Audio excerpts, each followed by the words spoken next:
ادھر سے سر. گھبرانا نہیں ہے. گڈ لک سر. وہ ادھر سے سر.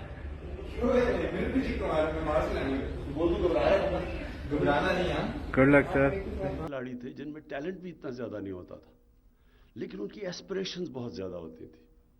وہ اپنے آپ کو پش کرتے تھے، وہ کانسٹنٹلی انوویٹ کر رہے ہوتے تھے، یعنی نئی نئی چیزیں سوچ رہے ہوتے تھے، اور ہمیشہ وہ کھلاڑی آگے نکل جاتے تھے. اور ٹیم وہ کامیاب ہوتی تھی جو سارا وقت اپنی ایویلیویشن کرتی تھی. جو اچھی ٹیمیں ہوتی تھیں وہ جب وہ ہارتی تھی تو وہ اپنی انالیسس کرتی تھی. جو گریٹ ٹیمز ہوتی تھیں وہ جیت کے اپنی ایویلیویشن کرتی تھی. یعنی جو کانسٹنٹ انالیسس ہوتا ہے انسان کے یا ٹیم کے یا ملک کے یا ادارے کے، اس کی کامیابی کا راز ہی یہ ہوتا ہے کہ آپ اپنی جو انالیسس ہے، جو اپنا تجزیہ کریں، وہ باقیوں سے بہتر کریں. جو تعلیم ہے، جو یونیورسٹی ایجوکیشن ہے، وہ سب سے زیادہ سکھاتی کیا ہے؟ وہ آپ کی ایبلٹی ٹو ایویلیویٹ کرنا سکھاتی ہے، ٹو اینالائز. یہ جو انالیسز ہے یہ بہت امپورٹنٹ ہوتا ہے.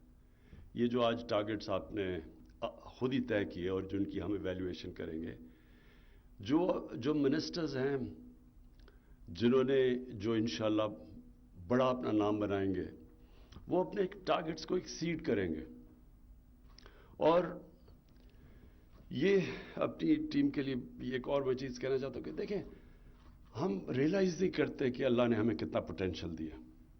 اب میں اپنی بیوروکریٹس کی ٹیم کو بھی کہہ رہا ہوں اور اپنی جو کیبنٹ ممبرز ہیں ان کو بھی کہہ رہا ہوں، انسان ہمیشہ اپنے آپ کو انڈر ایسٹیمیٹ کرتا ہے.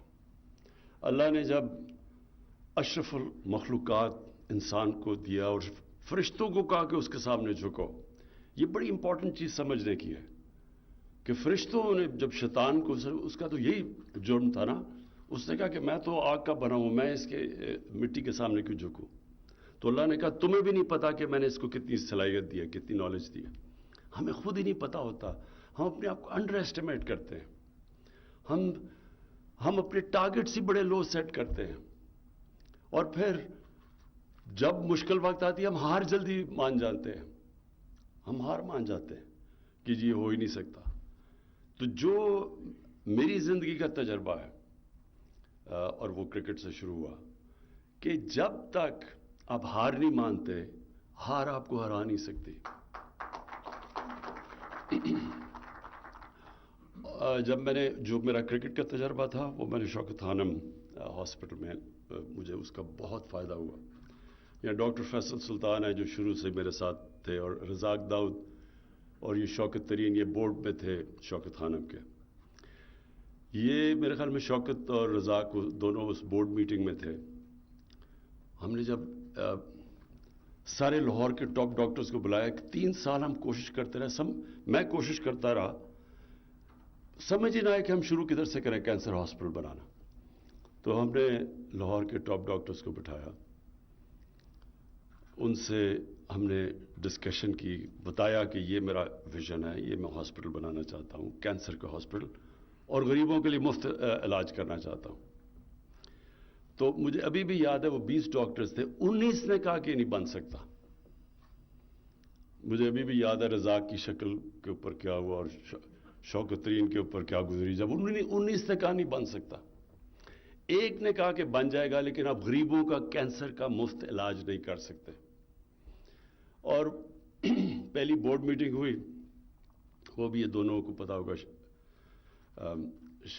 اس کو دونوں کو، شوکت کو اور رزاق کو، ہم نے ایک باہر سے لے کے آئے، ایک امریکن تھا سی ای او جس کو ہم نے ہائر کیا، کیونکہ وہ اسپیشلسٹ کینسر کا جو ہاسپٹل وہ بنانا، سارے کہتے تھے اتنا مشکل ہے کیونکہ اس پہ بڑی کیپٹل انٹینسو، یعنی اکوپمنٹ بڑی مہنگی ہوتی ہے، چلانا بڑا مشکل ہوتا ہے.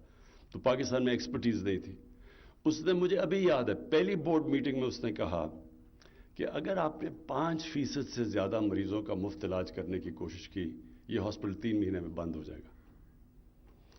تو وہ تو چلا گیا 3 مہینے کے بعد. اور ہاسپٹل آج دنیا کے اندر، یہ میں آپ کو بتانا چاہتا ہوں کہ اس کی کوئی مثال نہیں ہے، کہ جو 70 کروڑ میں ہاسپٹل بنا تھا، 70 کروڑ میں بنا تھا وہ ہاسپٹل، آج ہم 9 ارب روپیہ صرف ہر سال غریب مریضوں کے مفت علاج پہ خرچ کرتے ہیں. 9 ارب روپیہ. سو میرا پوائنٹ کہنے کا یہ ہے کہ ہم جب اپنی ویژن سیٹ کرتے ہیں تو ایک چیز یاد رکھیں کہ اپنی ویژن سے کبھی نیچے نہیں ایکسیپٹ کرنا چاہیے. جو کمپرومائز ہوتا ہے نا، وہ اپنی ویژن کے لیے کرنا چاہیے. ویژن پہ کبھی کمپرومائز نہ کریں، اور پھر اس ویژن کو اپ گریڈ کریں، اس سے نیچے کبھی نہ آئیں. کبھی اپنا ٹارگیٹ ایک دفعہ سیٹ کر دیا، اس سے نیچے نہ آئیں. فیصلہ کر لیں کہ میں نے یہی کرنا ہے. جو میں نے دیکھا ہے لوگوں کو، جب مشکل وقت آتا ہے، اصل میں انسان کا ٹیسٹ ہی مشکل وقت میں ہوتا ہے. میں نے اپنی ساری کیبنٹ کو مشکل وقت میں سب کو دیکھا ہوا ہے. میں نے آپ کی وہ لیول دیکھا ہوا ہے کہ کس پوائنٹ کے اوپر وہ گھبرا جاتا ہے، پھر وہ کس پوائنٹ پہ فلانا گھبرا جاتا ہے. تو وہ میں نے سب کو آپ کو چیک کیا ہوا ہے مشکل وقت میں. وہ ضروری ہوتا ہے کیپٹن کے لیے اپنی ٹیم کو چیک کرنا. لیکن یہ یاد رکھیں کہ دیکھیں، جب مشکل وقت میں آپ، قرآن کے اندر اللہ کیا کہتا ہے؟ سب سے بڑی انسان کی صفت کیا ہے؟ وہ جو مشکل وقت پہ صبر کرتا ہے. پیشنس ان ایڈورسٹی، یہ سب سے زیادہ، یہ بھی بڑا امپورٹنٹ ہوتا ہے کہ اس میں پھر انسان کا جو کیلیبر ہے نا، وہ بڑھتا جاتا ہے. آپ جتنا آپ مشکل وقت کو فیس کرتے ہیں، آپ میں کیپیسٹی مشکل وقت کی فیس کرنے کی بڑھ جاتی ہے اگلی دفعہ. تو اس طرح ایک انسان کو کوئی بھی پیدا نہیں ہوتا کوئی بڑا عظیم آدمی. لوگ بنتے ہیں یہ ایڈورسٹی دیکھ کے، مشکل وقت دیکھ کے، ڈاؤن سائیکلز میں سیکھ کے. اور سب سے زیادہ مشکل وقت آپ کو سکھاتا ہے. میں جب 3 سال پہلے یہ جب گورنمنٹ ملی، تو میں اب کمپیئر کرتا ہوں کہ 3 سال پہلے تو میں اب دیکھتا ہوں تو جتنا میں نے سیکھا ہے ان 3 سال میں، میرے خیال میں نے زندگی میں نے کبھی نہیں سیکھا اتنے شارٹ ٹائم میں اتنا زیادہ. کیونکہ سب سے زیادہ مشکل وقت یہ تھا.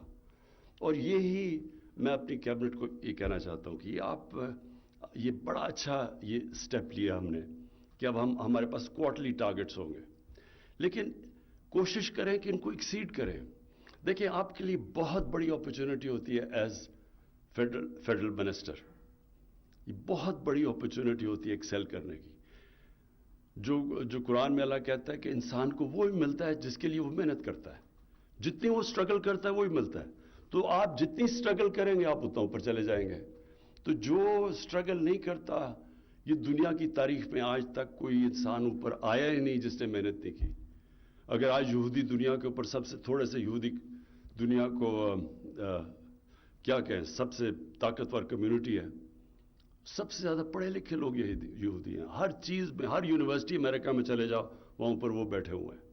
تو محنت کرتے ہیں وہ. تو وہ اللہ کا، تو جب سے اس نے دنیا بنائی ہے اس کا تو حکم بھی ہے کہ وہ کامیابی تو اسی کو ملنی ہے جو محنت کرتا ہے، چاہے وہ کافر ہو چاہے مسلمان ہو. تو ہمارے لیے بڑی زبردست اپرچونٹی اس لیے ہے کہ ہم سارے مافیاز کے سامنے کھڑے ہوئے ہیں. سارے جو اس ملک کا ویسٹڈ انٹرسٹ ہے، جو چینج نہیں چاہتا، وہ اپوز کر رہا ہے ہمیں.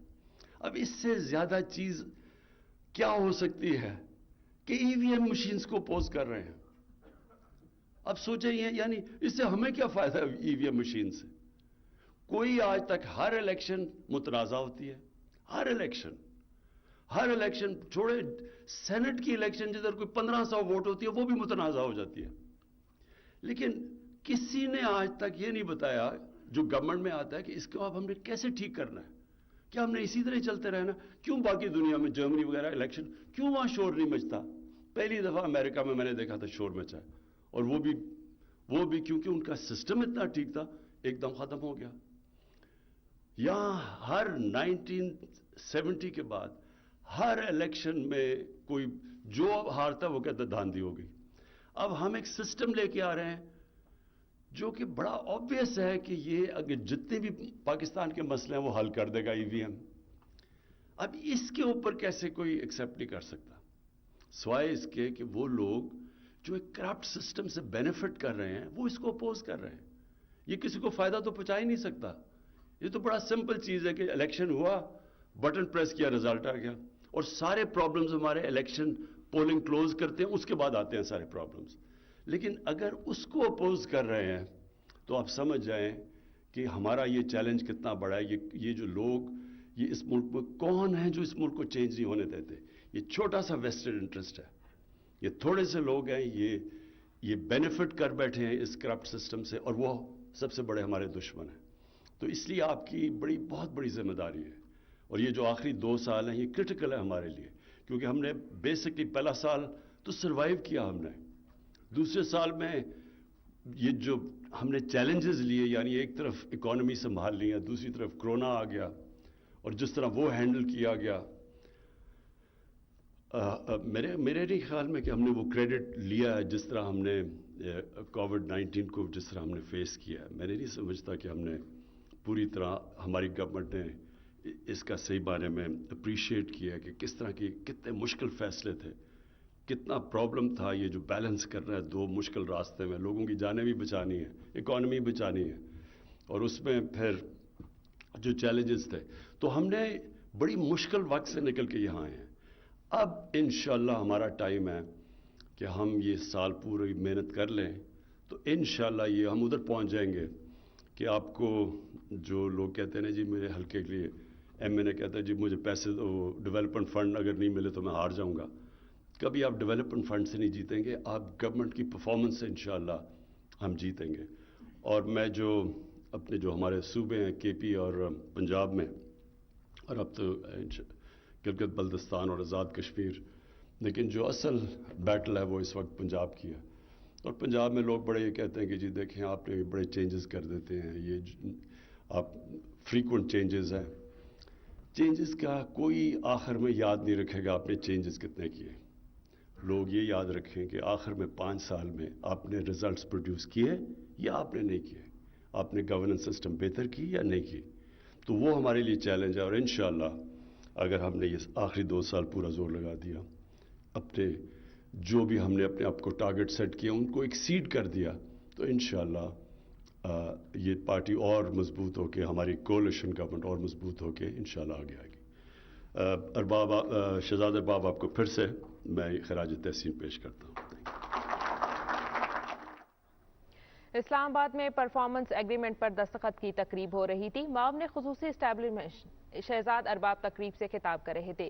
ان کا کہنا تھا کہ کے پی میں بہت سارے ریفارمز کی وجہ سے کے پی کی عوام نے وزیراعظم عمران خان 2018 میں ایک بار پھر اعتماد کیا.